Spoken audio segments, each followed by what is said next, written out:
Dans cette édition, on s'intéressera à la 4e édition du concert Viva Musica. C'était hier à l'Institut Goethe à Cocody. Le dossier du dimanche va lui se consacrer à l'hypertension artérielle, comment éviter cette maladie ou vivre avec ce tueur silencieux si on en est déjà atteint. La réponse dans ce journal. Au Burundi, cette apparition en public du président Pierre Nkurunziza, c'est la toute première depuis la tentative de coup d'État. Bonsoir à tous et merci de vous informer sur RTI 2. Pour commencer en images, on rappelle que la Journée mondiale des télécommunications et des TIC est célébrée ce 17 mai, une célébration couplée avec le 150e anniversaire de l'Union internationale des télécommunications. Thème choisi pour cette édition, les télécommunications et les technologies de l'information et de la télécommunication, les moteurs de l'innovation. On s'intéresse à présent à cette opération don de sang à l'hôpital général d'Abobo Sud. Elle est organisée par l'association des jeunes Nouvelle Vision d'Abobo, connue par Gassoro. Le sang, un liquide précieux et indispensable pour l'organisme de tout être humain. Insuffisant dans les veines de l'homme, cela peut avoir des répercussions sur sa vie. D'où l'importance des opérations don de sang. Il est très important de donner son sang, puisque aujourd'hui, du domaine scientifique, médical, actuellement, les chercheurs n'ont pas encore trouvé un moyen de pouvoir transformer du sang pour donner ça à quelqu'un qui en a besoin. Les ONG doivent mettre dans leur programme d'activité des opérations pour donner le sang à chaque personne, aux enfants qui sont malades, couchés dans les hôpitaux. L'importance du don de sang, un geste de haute portée sociale que l'association des jeunes Nouvelles Visions d'Abobo à Genova décide de mettre en exergue. Elle initie à cet effet une opération don de sang à l'hôpital général d'Abobo Sud. Objectif, sauver des vies humaines. C'est un exemple fort que nous avons voulu passer ce matin ici, à travers notre frère encore qui n'ont pas encore compris que la violence ne paye pas. Mais un homme de bonne moralité, les jeunes aujourd'hui de bonne moralité qui sont là, qui cherchent le développement de la commune d'Abobo, qui cherchent à sauver des vies. C'est pour dire à nos frères qu'il y a des gens qui sont ici à Bobo, qui ont cette mentalité-là. Occasion pour l'association des jeunes Nouvelles Visions d'Abobo d'offrir à l'hôpital général d'Abobo Sud des poubelles en vue de contribuer à l'assainissement de ce centre de santé. Nous allons en faire un bon usage par rapport à la propriété de l'hôpital. Et puis nous les encourageons aussi par rapport à la sensibilisation qu'ils vont faire au niveau de la population des jeunes. Pour les responsables de la Genova, cet acte vise à amener la jeunesse d'Abobo à adopter un comportement responsable et digne, mais surtout à l'amener à tourner définitivement le dos à la violence et au banditisme. Viva la Musica remet le couvert avec l'appui du Goethe Institut Côte d'Ivoire. Un concert de musique classique et moderne a été organisé hier samedi. Pour cette 4e édition, les initiateurs de l'événement ont choisi comme thématique l'harmonie retrouvée.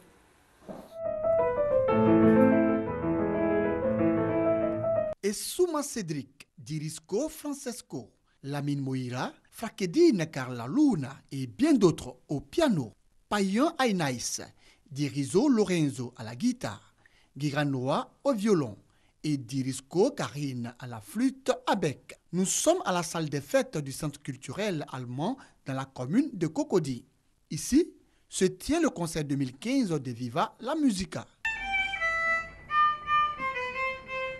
Une soixantaine d'enfants et d'adultes se succèdent sur le podium.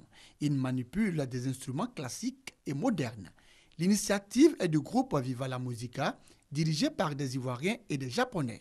C'est à ces enfants-là de s'exprimer, de rencontrer d'autres enfants et d'éprouver leur propre talent au contact des autres parents, des autres enfants. En présence de la ministre de la Communication, Afoussiata Bamban Lamine, son époux et de nombreux parents, ces tout petits, des élèves pour la plupart, ont fait montre de leur talent et de leur savoir-faire d'artistes musiciens.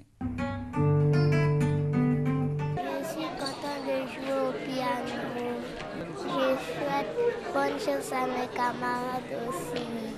Tous les enfants ont très bien joué, des morceaux très variés. Ce concert, un échange international de musique et de culture, est à sa 4e édition. L'harmonie retrouvée, thème retenu pour ce concert 2015 de Viva la Musica.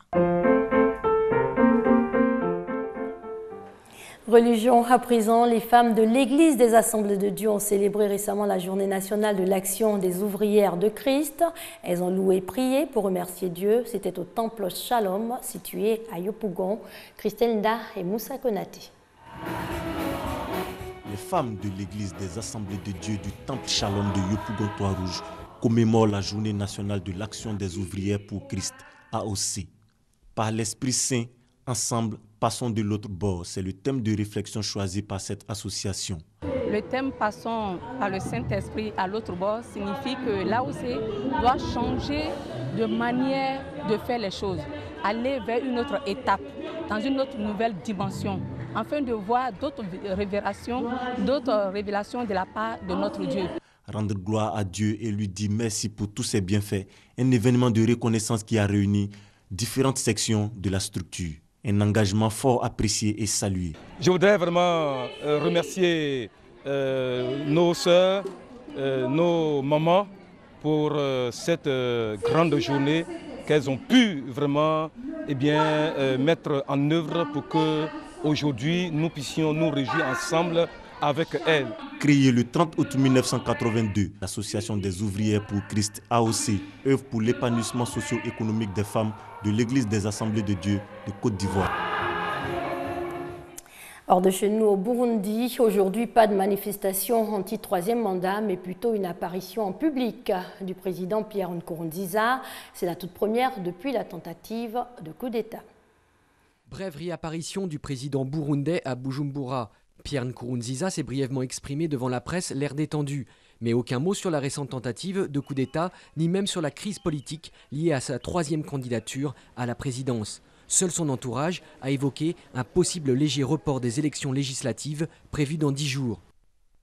En bref, en Guinée, le président de la République Alpha Condé et le chef de file de l'opposition, Cellou Dalein Diallo, vont finalement échanger le 20 mai prochain. Le président guinéen qui a toutefois déclaré que cette rencontre ne changera pas le chronogramme électoral. Toujours concernant la Guinée, l'épidémie d'Ebola vient de faire sa réapparition. 20 cas confirmés ont été enregistrés ces derniers jours, dont 7 cette semaine en Basse-Guinée et à Conakry. Vendredi dernier, on a signé la paix pour le Nord Mali, mais sans les principaux groupes de la rébellion à dominante Touareg. La mission de l'ONU au Mali se félicite de la signature de cet accord. Cependant, la MINUSMA s'est indignée du fait que son impartialité soit régulièrement mise en cause. Réaction. Je parle d'impartialité, c'est évidemment pour regretter que hier, durant les débats, l'impartialité de la MINUSMA ait pu être mise en question. Non, je vous dis clairement, ce n'est pas le cas. La MINUSMA joue son rôle, tout son rôle, pour aider les partis à s'acquitter de leurs engagements. Depuis la Somalie, dans les années 90, aucune mission de maintien de la paix des Nations Unies n'a été aussi coûteuse en vie humaine. C'est quand même la première fois dans l'histoire du Mali que toute la communauté internationale s'est mobilisée pour aider votre pays. Alors, moi, je demande simplement que cela soit un petit peu reconnu. Hein. On ne demande pas des effusions de reconnaissance, mais que ce soit reconnu. Hein. Les sacrifices humains, le courage dont font preuve au quotidien nos soldats, nos policiers, nos civils, qui sont bombardés, qui sont frappés d'obus de mortier, qui sautent sur des mines, c'est quand même pas des choses légères. Abandonner son confort dans son pays d'origine, venir ici pour sauter sur une mine, ça mérite quand même d'être reconnu. Voilà. En images, en Libye, près de 400 migrants clandestins ont été arrêtés hier par les autorités. Ils étaient sur le point d'embarquer pour l'Europe. Ces migrants sont pour la plupart originaires de Somalie et d'Éthiopie. On écoute quelques réactions. J'ai payé presque 1 400 $ pour venir à Tripoli. J'ai vécu pendant 2 mois dans un autre centre à Tripoli. Et puis j'ai payé de nouveau 1 400 $ afin d'embarquer pour l'Italie. Je ne veux pas retourner au Nigeria, je veux rester en Libye. Je peux faire n'importe quoi, je peux faire des travaux ménagers ou n'importe quoi. Je ne veux pas partir. Je veux rester en Libye, je ne veux pas retourner dans mon pays. Il n'y a personne pour m'aider là-bas. Je vous en prie, je veux rester ici.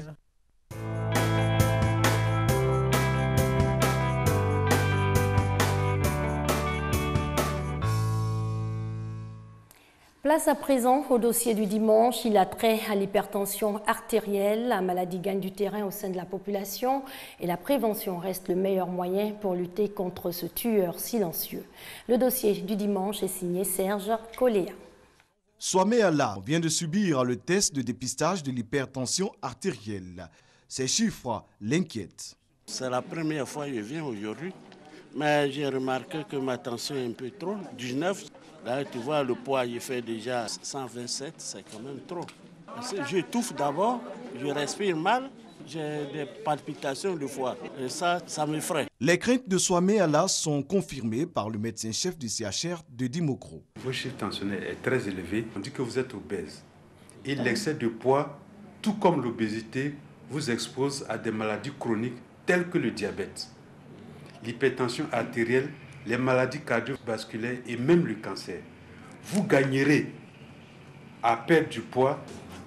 On va recontrôler encore la tension et puis on va voir le chiffre. Pour vous, ça nécessite dès maintenant qu'on fasse une prise en charge. Le patient est donc orienté vers les services d'urgence pour un examen approfondi.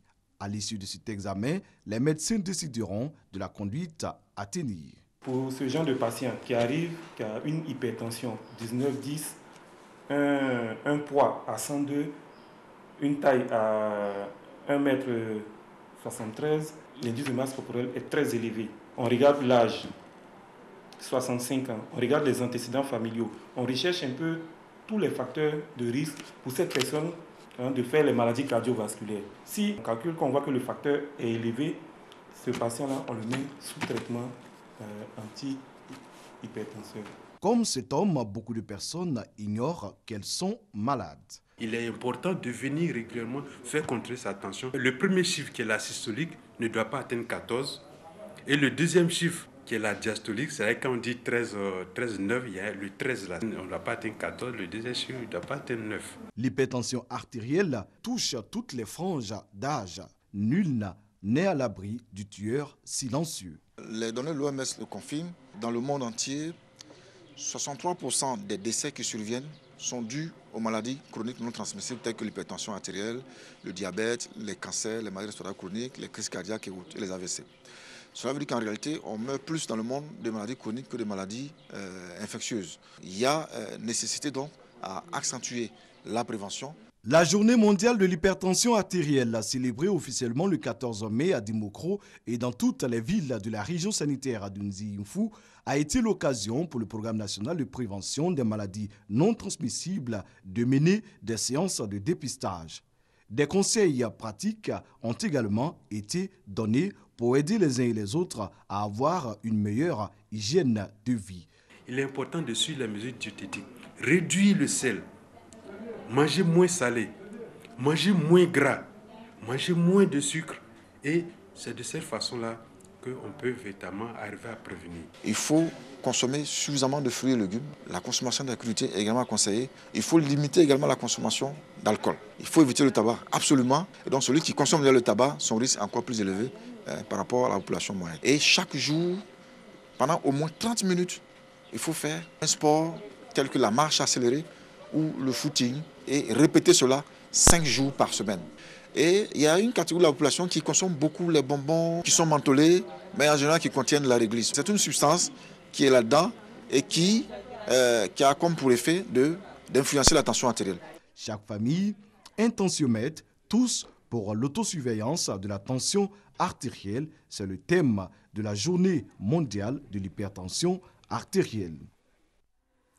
C'est ici que l'on s'arrête pour ce soir. Excellente soirée sur les antennes de la RTI, la marque du service public.